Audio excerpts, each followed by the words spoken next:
Hello friends, फिर से एक नए वीडियो में आप सभी का स्वागत है। तो दोस्तों, आपने तो थंबनेल देखकर समझ ही गए होंगे कि दोस्तों आप इंडिया पोस्ट पेमेंट बैंक में आप रजिस्टर्ड एंड लॉगिन करने के लिए जाते हो। तो दोस्तों इंडिया पोस्ट पेमेंट बैंक में रजिस्टर्ड एंड लॉगिन यानी कि आईपीबी मोबाइल बैंकिंग ऐप में आप लॉगिन एंड रजिस्टर्ड करने के लिए जाते हो तो आपके सामने कुछ ऐसा प्रॉब्लम आता है जो आप लोगों को साफ साफ साइड में दिख रहा होगा। दोस्तों प्लीज एंटर वैलिड डिटेल्स, इस तरीके का आपको प्रॉब्लम आता है और इसी प्रॉब्लम को लेकर आप काफी ज्यादा परेशान है और आप इंडिया पोस्ट पेमेंट बैंक यानी कि आईपीबी मोबाइल बैंकिंग ऐप के अंदर आप रजिस्ट्रेशन एंड लॉगिन नहीं कर पा रहे हो। तो इस वीडियो में आपको 100% गारंटी के साथ बताने वाला हूं कि आप इंडिया पोस्ट पेमेंट बैंक यानी कि आईपीबी मोबाइल बैंकिंग ऐप के अंदर आप किस तरीके से लॉगिन कर सकते हो जो आपके सामने इस तरीके का प्रॉब्लम नहीं आएगा। तो चलिए इस वीडियो में जानते हैं। उनसे पहले अगर आप लोग हमारी इस वीडियो को लाइक नहीं किए हैं तो प्लीज मेरे भाई वीडियो को लाइक एंड चैनल को सब्सक्राइब कर दीजिए और साथ ही दिए गए इस बेल आइकन को ऑल के ऊपर प्रेस कीजिए। तो दोस्तों चलिए चलते हैं अपने मोबाइल के स्क्रीन पे। तो दोस्तों फाइनली आ चुके हैं अपने मोबाइल के स्क्रीन पे। यहाँ पे सबसे पहला काम आपको अपने फ़ोन में प्ले स्टोर ऐप को ओपन कर लेना है। ओपन करने के बाद सर्च में जाइए। यहाँ पे आपको सर्च करना होगा आईपीबी बैंक ऐप। जैसे ही आईपीबी बैंक ऐप सर्च कीजिएगा तो यहाँ पे आप लोगों को दिख जाएगा आईपीबी मोबाइल बैंकिंग ऐप करके। तो दोस्तों इस ऐप को आपको अपने फ़ोन में इंस्टॉल यानी कि डाउनलोड कर लेना है। डाउनलोड करने के बाद आपको अपने फ़ोन में इस ऐप को ओपन कर लेना है। ओपन जैसे ही कीजिएगा तो आपके सामने ऐसा इंटरफेस दिखेगा। तो यहाँ आपको लॉगिन नाउ के ऊपर आपको क्लिक कर देना है। जैसे ही इनके ऊपर क्लिक कीजिएगा तो यहाँ पे आप लोगों को दिख जाएगा रजिस्ट्रेशन करने के लिए कहेगा। तो दोस्तों आप लोगों को जो कार्ड मिला है, आपके पास जो खाता बुक है, उन्हीं में आपका जो है ना अकाउंट नंबर होगा और यहाँ पे कस्टमर आईडी यानी कि दोस्तों वहाँ पे लिखा होगा CIF नंबर। तो वही वाला CIF नंबर जो है ना कस्टमर आईडी में आपको डालना होगा, क्योंकि दोस्तों काफ़ी सारे लोग कंफ्यूज हो जाते हैं और उसे पता नहीं होता है।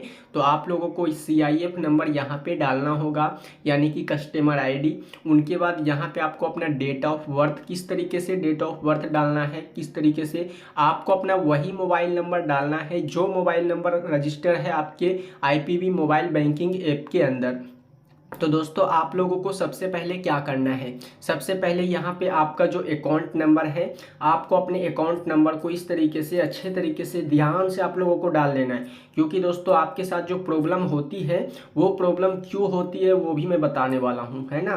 तो देखिए दोस्तों, हमने इस तरीके से स्टेप बाय स्टेप जो है ना अपना नंबर और जो ध्यान से मैंने इस तरीके से डाल देता हूँ। उनके बाद बारी आती है कस्टमर आईडी। तो दोस्तों आप लोगों को कस्टमर आईडी भी अच्छे तरीके से डालना है ताकि आगे चल के कोई प्रॉब्लम ना हो।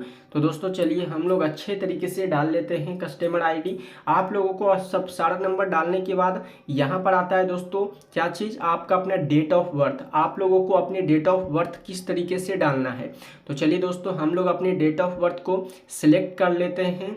यहाँ से आप लोगों को क्या करना है, जैसे ही आप इनके ऊपर क्लिक कीजिएगा तो यहाँ पे सबसे पहले आप लोगों को जैसे कि 2024 इनके ऊपर आपको क्लिक करना होगा। क्लिक कीजिएगा तो आप लोगों को अपने जो ईयर्स है, अपने किस साल को मतलब आपका जन्म है वो आपको साल को सिलेक्ट कर लेना है। देखिए हमने सिलेक्ट कर लिया है। उनके बाद हम लोग सेट कर देते हैं, ओके।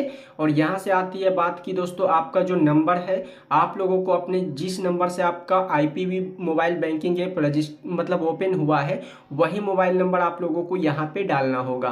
तो चलिए दोस्तों यहाँ पे अपना नंबर भी इस तरीके से डाल देता हूँ।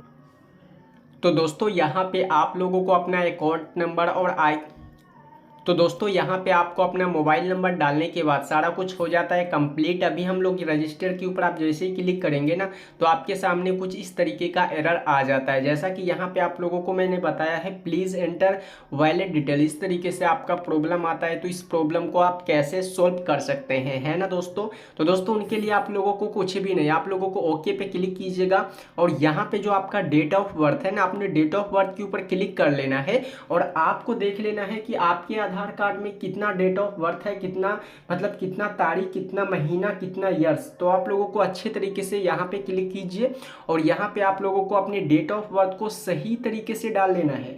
क्योंकि जो भी गलती होती है, जो भी प्रॉब्लम होती है, वो आपके डेट ऑफ बर्थ में ही हो रही है।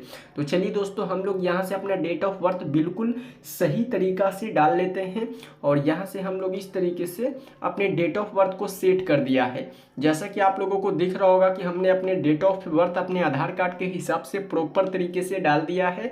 उनके बाद account number, customer ID, date of birth, अपना रजिस्टर्ड मोबाइल नंबर डालने के बाद आप जैसे ही रजिस्टर के ऊपर क्लिक कीजिएगा ना, तो आपके सामने कुछ ऐसा इंटरफेस ओपन हो जाता है। जो आपके साथ प्रॉब्लम आ रहा था वो प्रॉब्लम सॉल्व हो चुका है। अभी आप लोगों को कह रहा है दोस्तों सेट एम पिन, यानी कि दोस्तों आप जैसे गूगल पे, फोन पे में आप एम पिन बना, यूपीआई पिन बनाते हैं, उसी तरीके से आपको India post payment bank application के अंदर आपको एक एम पिन सेट करना होगा।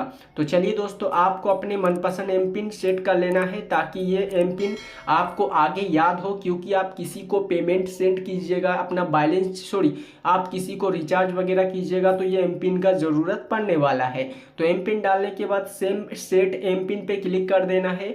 उनके बाद आपके सामने कुछ ऐसा इंटरफेस दिखता है। तो यहाँ पे आपको दिख रहा होगा what is the please of your birth, यानी कि आपको अपना डेट ऑफ बर्थ, और दूसरे में आता है what is the first school attend, यानी कि आपने फर्स्ट बार कौन सी स्कूल ज्वाइन किया है उनका नाम डाल दीजिएगा। उनके बाद तीसरे नंबर पे आता है what is the name of favourite friend, यानी कि आपका जिगरी दोस्त, यानी कि आपका फेवरेट फ्रेंड कौन है, अपने फेवरेट फ्रेंड का नाम डाल दीजिएगा। चौथे में आता है दोस्तों what is the name of your favourite teacher, आपका फेवरेट टीचर कौन है, अपने टीचर का नाम डाल दीजिएगा। अगर आपको नहीं है समझ में आ रहा है तो आप ऊपर फर्स्ट नेम, लास्ट नेम और किसी दोस्त अपने टीचर का नाम डाल दीजिएगा। तो चलिए दोस्तों, हम लोग अपना डेट ऑफ बर्थ और अपना स्कूल का नाम और अपने फ्रेंड का नाम, अपने टीचर का नाम फटाफट से डाल लेते हैं। तो दोस्तों, आप सभी को दिख रहा होगा कि 8 सिक्योरिटी क्वेश्चन में जो हमने अपना फ्रेंड अपना डेट ऑफ बर्थ, अपना स्कूल का नाम और दोस्तों अपने फ्रेंड का नाम, अपने टीचर का नाम डालने के बाद यहाँ आपको सबमिट के ऊपर क्लिक कर देना है। जैसे ही सबमिट के ऊपर क्लिक कीजिएगा, परमिशन आपको अलाउ कर देना है। अलाउ करने के बाद आपके नंबर पर 6 अंक का OTP आएगा। OTP जो है ये ऑटोमेटिकली सिलेक्ट लेगा। उनके बाद यहाँ पे आपको रजिस्ट्रेशन सक्सेसफुल करके आएगा, तो यहाँ पे आपको लॉगिन कर देना है। जैसे ही आप लॉगिन कीजिएगा तो यहाँ पे आप लोगों के सामने एम पिन मांगा जा रहा है, जो अभी आपने एम पिन बनाया है। तो चलिए, एम पिन डालने के बाद आपका जो IPB मोबाइल बैंक है इस तरीके से ओपन होने के लिए आ जाएगा। यहाँ पे कुछ ऐसा एरर आता है, please enable to device your location. तो यहाँ पे आपको अपने फ़ोन का जो लोकेशन है उसे ऑन कर देना है। जैसे इसे ऑन कीजिएगा उसके बाद ओके पे क्लिक कर देना है। ओके के ऊपर क्लिक कीजिएगा तो आपका इंडिया पोस्ट पेमेंट बैंक यानी कि IPB मोबाइल बैंकिंग ऐप में ये है लॉगिन रजिस्ट्रेशन सक्सेसफुल हो चुका है, आपका अकाउंट बनकर तैयार हो चुका है। यहाँ से आप लोग आई के बटन पर क्लिक करके आपको अपने बैलेंस को चेक कर सकते हैं। मिनी स्टेटमेंट पर क्लिक करके आप लोग अपना बैलेंस का जो अपना कितना क्रेडिट हुआ, कितना डिपॉजिट हुआ, यहाँ से आप लोग सारा कुछ देख सकते हैं। उम्मीद करता हूं कि दोस्तों हमारी इस वीडियो को देखने के बाद आप सभी को समझ में आ गया होगा कि आप इंडिया पोस्ट पेमेंट बैंक यानी कि IPB मोबाइल बैंकिंग ऐप के अंदर आप किस तरीके से रजिस्टर एंड लॉगिन कर सकते हैं। दोस्तों, अगर आपको हमारी ये वीडियो अच्छी लगी होगी तो प्लीज मेरे भाई वीडियो को लाइक एंड चैनल को सब्सक्राइब कर देना। फिर मिलते हैं किसी नेक्स्ट वीडियो में, तब तक के लिए बाय बाय। जय हिंद, वंदे मातरम।